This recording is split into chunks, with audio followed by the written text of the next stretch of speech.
দৈনিক আমার বার্তা ডিজিটাল চট্টগ্রাম অফিসের উদ্যোগে ইফতার মাহফিল অনুষ্ঠিত হয়েছে। আজ 17ই রমজান রোজ শনিবার বিকেল 4টার দিকে চট্টগ্রাম নগরীর একে খান আল আকসা রেস্টুরেন্টে উক্ত অনুষ্ঠানটি অনুষ্ঠিত হয়। কোরআন তেলাওয়াতের মধ্য দিয়ে অনুষ্ঠানটি শুরু হয়। ইফতারের পূর্বে বিশেষ দোয়া মোনাজাতে পত্রিকাটির উত্তরোত্তর ভবিষ্যৎ উজ্জ্বল কামনা করে বিশেষ মোনাজাত করা হয়। অনুষ্ঠান সভাপতিত্ব করেন আমার বার্তা ডিজিটালের চট্টগ্রাম প্রতিনিধি নাসির উদ্দিন লিটন। প্রধান অতিথি হিসেবে উপস্থিত ছিলেন চট্টগ্রাম প্রেস ক্লাবের সদস্য ও সিনিয়র সাংবাদিক কামাল পারভেজ। অনুষ্ঠান সঞ্চালনায় ছিলেন দৈনিক আমাদের মাতৃভূমি পত্রিকার চট্টগ্রাম ব্যুরো প্রধান মুরাদ হোসেন বিপ্লব। বিশেষ অতিথি হিসেবে উপস্থিত ছিলেন বাংলাদেশ মফস্বল সাংবাদিক ইউনিয়ন কেন্দ্রীয় কমিটির সাংগঠনিক সম্পাদক সোহাগ আরিফিন, সাংবাদিক উন্নয়ন পরিষদের কেন্দ্রীয় কমিটির সভাপতি মোহাম্মদ শহীদুল ইসলাম, ৯ নং উত্তর পাহাড়তলী ওয়ার্ড বিএনপির সাবেক সাধারণ সম্পাদক হাবিবুর রহমান চৌধুরী, মহানগর যুবদলের সাবেক সহসভাপতি নূর আহমেদ গুড্ডু, সাংবাদিক সোহেল আমিন, নারী সাংবাদিক সোফিয়া আক্তার, সমাজসেবা নুরুল ইসলাম নুরু, পাহাড়তলী থানা জাসাসের সাধারণ সম্পাদক রাসেল মুস্তাফিজ, বিএনপি নেতা মোহাম্মদ পারভেজ, দৈনিক অগ্নিশিখার চট্টগ্রাম প্রতিনিধি এস রুবেল, পাহাড়তলী থানা কৃষক দলের সভাপতি সবুজ রহমান, যুবদল নেতা নূর আলম, আসিফুর রহমান অপূর্ব, মোহাম্মদ আসিফ, মোহাম্মদ ওয়াহিদুর রহমান, মোহাম্মদ আল হুসাইন সিয়াম সহ আরো অনেকেই। একটা সময় আমরা পার করছি এবং সামনে একটা নতুন সরকার আসছে। নতুন সরকারের চিন্তা ভাবনা এবং যে তথ্যমন্ত্রীর দায়িত্ব নিয়েছেন জহিরুদ্দিন স্বপন সাহেব, উনি বিএনপির মিডিয়া সেলের প্রধানের দায়িত্বে ছিলেন। আশা করি অভিজ্ঞ লোক। যেটা আমরা পূর্বের যে তথ্যমন্ত্রী পেয়েছিলাম হাসান মাহমুদ, যাকে আমি বলতাম তাকে বিএনপির দপ্তর মন্ত্রী। তার মানে কি জানেন, ঘুম থেকে সে সকালে উঠে মানে ভোর ওঠার পর থেকে আমার মনে হয় ঘুম যাওয়া পর্যন্ত তার মানে 99টা ছিল মিথ্যা কথা। আর তার বক্তব্য ছিল যে মানে খালেদা জিয়া, তারেক রহমান, বিভিন্ন দলকে ইনসাল্ট করা, এবং কোনো মিডিয়া যদি এই সংবাদ প্রচার না করছে ওই মিডিয়ার এসে গলা চেপে ধরছে। এটাও আমাদের কাছে প্রমাণ। হ্যাঁ, তো সেই জায়গাটা থেকে আমরা বেরিয়ে আসতে চাই। আমরা আমাদের যে তথ্যমন্ত্রী, বর্তমান সরকারের তথ্যমন্ত্রী পেয়েছি, আমরা আশাবাদী যে উনি অভিজ্ঞতা হিসাবে কারোর প্রতি কোনো মানে হিংসাত্ম না করে গণমাধ্যমের স্বাধীনতা নিয়ে কাজ করবে, এবং গণমাধ্যমের স্বাধীনতা নিয়ে উনি যে বক্তব্য দিয়েছেন যে এরিয়ার দরকার, একটা গণমাধ্যমের কতটুকু এরিয়া হলে একটা স্বাধীনতা পায় সেই জায়গাটা আমাদের তৈরি করতে হবে। আমি তার সাথে একমত যে আমাদের একটা এরিয়া থাকার দরকার, যে আমরা কতটুকু স্বাধীনতা পাবো, এই স্বাধীনতার ভিতরে আমরা কাজ করব। কিন্তু আমরা স্বাধীনতা খুঁজতে এমন স্বাধীনতা চাচ্ছি যেটা আমরা এখন মানে পুরোটা হচ্ছে যে ফটুকাট, মানে সোশ্যাল মিডিয়া খুললেই অর্ধেক মিথ্যা কথা, ফটুকাট। তো এই ফটুকাট থেকে আমরা বাঁচতে চাই। তা আমরাও চাই আমাদের একটা সীমানা নির্ধারণ করা হোক, গণমাধ্যমে একটা সীমানা থাকুক, এই সীমানার মধ্য দিয়ে গণমাধ্যম এগিয়ে যাবে।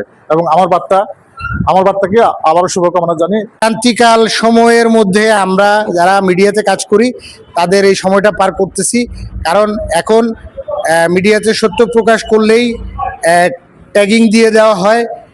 আমাদেরকে বিভিন্নভাবে সোশ্যাল মিডিয়াতে এবং মিডিয়ার মাধ্যমে আমাদেরকে একটা কলঙ্কিত করার প্রয়াস চলছে।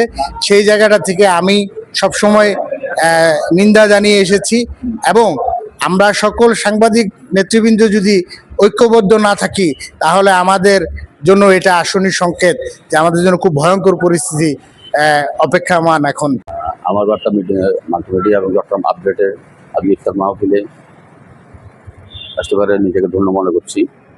আসলে আপনাদের এই ডিজিটাল সাংবাদিকতা আমাদের সমাজের দর্পণ হিসাবে কাজ করছে, এবং আমাদের সমাজে যে কর্মকাণ্ডগুলো আছে সেগুলো আপনারাই তুলে ধরছেন জনগণের মাঝে, জাতির মাঝে, জনগণের মাঝে তুলে ধরার একমাত্র মাধ্যমই হচ্ছেন আপনারা। এজন্য আপনাদেরকে ধন্যবাদ জানাই, এবং চট্টগ্রাম আপডেট এবং আমার বার্তা উত্তরোত্তর সাফল্য কামনা করছি। এই জন্য আমি শুধু আমার ভাইয়ের যে দাওয়াত সেটা রক্ষা করার জন্য আমি এখানে উপস্থিত হয়েছি, এবং তার সাথে সাথে আজকে এই দৈনিক আমার বার্তা ডিজিটাল যে পত্রিকা এবং দীর্ঘদিন যে লিটন যে এখানে কষ্ট করছে তাদের সকলের কর্মকর্তাবৃন্দ, কর্মচারীবৃন্দ এবং এখানে যারা সাংবাদিক নেতৃবৃন্দ উপস্থিত হয়েছেন এবং হবেন, সবার সুস্বাস্থ্য কামনা করছি, এবং এই পত্রিকা যাতে ভালোভাবে সত্যের পথে নেওয়ার পথ থেকে এবং সমাজের সকল অনাচার, পাপচার, দুর্নীতি এবং মাদক বিরোধী যে কার্যক্রমগুলো আছে সেগুলো তুলে ধরবেন জনগণের সম্মুখে, এবং চট্টগ্রামে যাতে এই পত্রিকার ডিজিটাল এই পত্রিকার সবচেয়ে ভালো যাতে গুণগত মান রেখে যাতে ভবিষ্যতে কার্যক্রমগুলো পরিচালনা করতে পারে। সময় আর বেশি নেই, হয়তো বা সময় হয়ে গিয়েছে, আমরা ইফতারে যাব। আজকের অনুষ্ঠান এখানে সমাপ্ত করছি। আসলে ইফতার মাহফিলে বক্তব্য দেওয়ার কোনো অবকাশ নেই, যেহেতু ইফতার মাহফিল।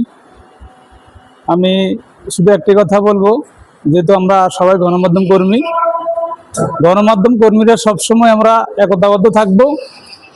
একতাবদ্ধ থাকলে হয়তো আমাদের ঐক্যটা গভীর হবে, সড়ক হবে, শক্ত হবে। আমার বার্তা ডিজিটাল চট্টগ্রামে দীর্ঘদিন যাবৎ কাজ করে যাচ্ছে এবং সুনামের সাথে কাজ করে যাচ্ছে এই প্রতিষ্ঠানটি, এবং তার উত্তরোত্তর আরো ভালো কাজ করবে বলে আমরা আশাবাদ ব্যক্ত করি।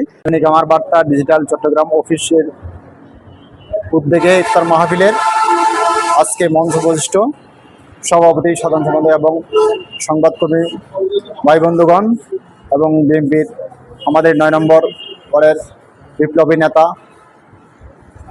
এবং আমাদের জাসদের ছোট ভাই মোহাম্মদ রাসেল, উপস্থিতি সকল আমন্ত্রিত অতিথিবৃন্দ, আসসালামু আলাইকুম রহমতুল্লাহি বারাকাতুহু।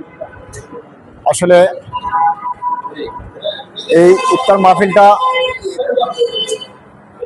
আজকে যারা আয়োজন করেছেন সকল আয়োজকদেরকে ধন্যবাদ জানাই, যে আজকে সকলে একত্রিত হয়ে যে আমরা মুসলমান কাঁধে কাঁধ মিলিয়ে একটি ইফতারের আয়োজন করা হয়েছে।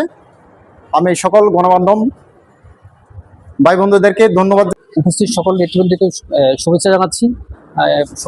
আমরা সবাই একসাথে একত্রিত হয়েছি সুন্দর একটা উদ্দেশ্যকে কেন্দ্র করে, সেটা হচ্ছে নাসিবের উদ্যোগে দৈনিক আমার বার্তা ডিজিটাল চট্টগ্রাম অফিসের উদ্যোগে ইফতার মাহফিল। আমি দৈনিক আমার বার্তা ডিজিটালের মানে শুভকামনা রইল।